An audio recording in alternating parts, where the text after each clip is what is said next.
Bonjour, ici Louise Crépeau. Aujourd'hui, nous allons regarder ensemble le psaume 23 et le verset 4. Quand je marche dans la vallée de l'ombre de la mort, je ne crains aucun mal, car tu es avec moi.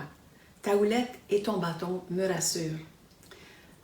La vallée de l'ombre de la mort, David l'a bien connue, soit parce qu'il était poursuivi par ses ennemis, par Saül, ou encore qu'il a connu même la poursuite de ses fils, un de ses fils qui l'a poursuivi. Il a connu aussi la mort dans sa famille, donc il connaissait bien la vallée de l'ombre de la mort. La mort peut être symbolique aussi, ça peut être la mort d'un rêve, la mort de quelque chose qui était très important pour nous et qui n'arrive pas. Ça peut être un trouble majeur aussi qui a tout le potentiel de nous engloutir. On parle d'ombre aussi parce que dans l'ombre, on ne voit rien, c'est-à-dire qu'on a l'impression d'être tout seul. Et puis, c'est un endroit qui est où c'est très possible de commencer à craindre.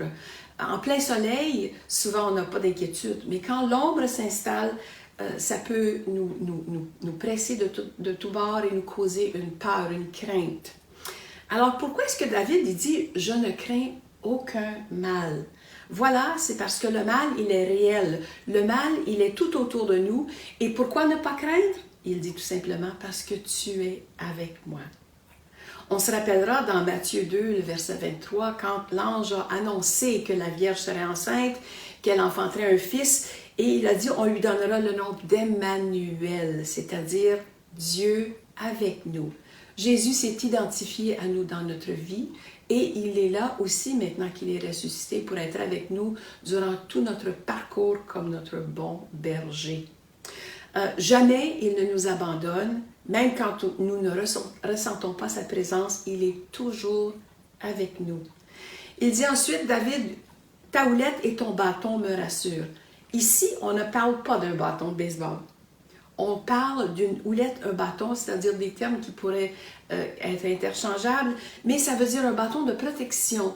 C'est un bâton qui ramène la brebis quand elle s'égare. C'est un bâton qui la tient tout près. C'est un bâton d'inspection aussi pour apporter peut-être une correction, pour vérifier la santé de la brebis.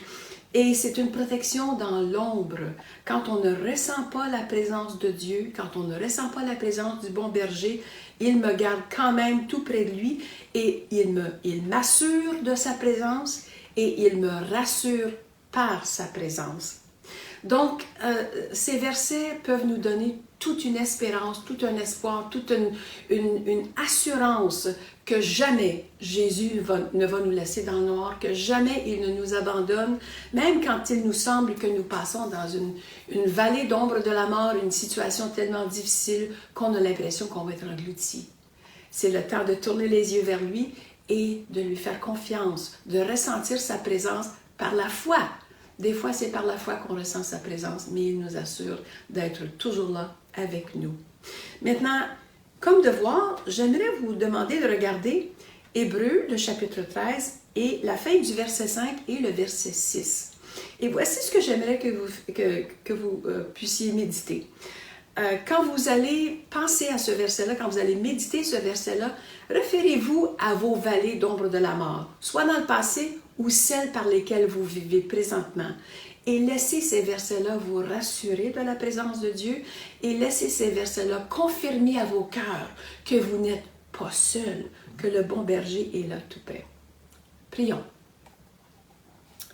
Seigneur bon berger, je te prie pour toute personne qui passe présentement par une vallée d'ombre de la mort. Je te prie, bon berger, de te révéler à ces personnes. Je te prie de faire ressentir ta présence, que ton bâton, ta houlette les rassure, les ramène tout près de toi et que tu puisses être réel dans la situation par laquelle ils passent. Et Seigneur, qu'ils puissent garder confiance que tu ne les abandonnes pas, que tu ne les délaisseras jamais et que tu fais toutes choses belles et bonnes en ton temps. Nous t'en remercions, bon berger, pour l'assurance de ta présence. Merci, Seigneur. Alors, je vous souhaite une excellente journée et je vous dis à la prochaine.